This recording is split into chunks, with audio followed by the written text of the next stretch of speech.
Media is currently flooded with images of farmers protesting, roads being barricaded, and commuters inconvenienced. Indian farmers are currently protesting for several reasons, with assured minimum support prices or MSP for their crops being a key demand. The protests began on February 13th and are a continuation of similar movements in 2020-21. Here's a breakdown of the main issues regarding MSP. This is the government-declared price at which it guarantees to purchase certain crops from farmers. It acts as a safety net for farmers, especially during times of low market prices. Farmers are demanding legal guarantees for MSP on all crops, not just a few currently covered. They argue that without assured MSP, they are vulnerable to exploitation by private companies and middlemen. And they aren't wrong. More on that later. Several rounds of negotiations between the centre and farmers led to the government proposing that it would buy select crops at the MSP for 5 years. Farmers are adamant that all 23 crops be covered. एक दीर्घकालिक वादा 1960 के दशक में पेश किए गए MSP का उद्देश्य किसानों को न्यूनतम लाभकारी मूल्य प्रदान करना था। हालांकि सरकार के खरीद प्रयास सीमित रहे, जिससे किसानों को अस्थिर बाजार शक्तियों का सामना करना पड़ा।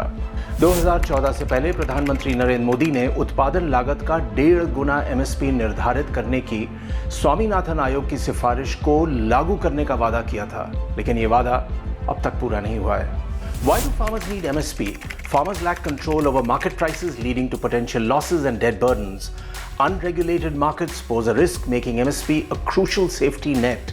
However, the current system covers only a small portion of farmers and crops, raising concerns about its effectiveness. Government's dilemma. Procuring and distributing all agricultural produce is impractical and inflationary. While the Swaminathan Commission recommended C2 plus 50% as the ideal formula, balancing profitability for farmers and consumers requires careful consideration. There is a need for much more than an MSP.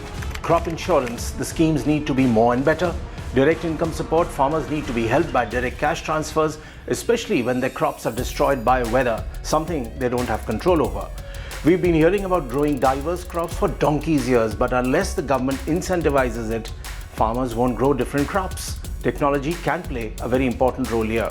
अन्य मांगों में शामिल है ऋण माफी, बढ़ती input लागत और फसल की कीमतों में उतार चढ़ाव जैसे कारकों के कारण कई किसान उच्च ऋण के बोझ तले दबे हुए हैं। वे अपने वित्तीय बोझ को कम करने के लिए ऋण माफी या पुनर्गठन की मांग करते हैं। बिजली बिल 2022 का रोल बैक। किसान इस बिजली बिल का विरोध कर रहे हैं। उन्हें डर है कि इससे बिजली की दरें बढ़ेंगी और उनके पहले से ही तनावपूर्ण वित्तीय स्थिति प्रभावित होगी। बेहतर बुनियादी ढांचा और इनपुट सब्सिडी, किसान सिंचाई सुविधाएं और भंडारण इकाइयों जैसे बेहतर बुनियादी ढांचे के साथ साथ उर्वरक और बीज जैसे आवश्यक इनपुट पर सब्सिडी की मांग करते हैं। Let me put this in context. 2020-21 protests. The current protests are a continuation of the major protests that happened then against 3 farm laws seen as unfavorable to farmers. While the government repealed those laws, farmers feel promises regarding MSP and other issues haven't been fulfilled.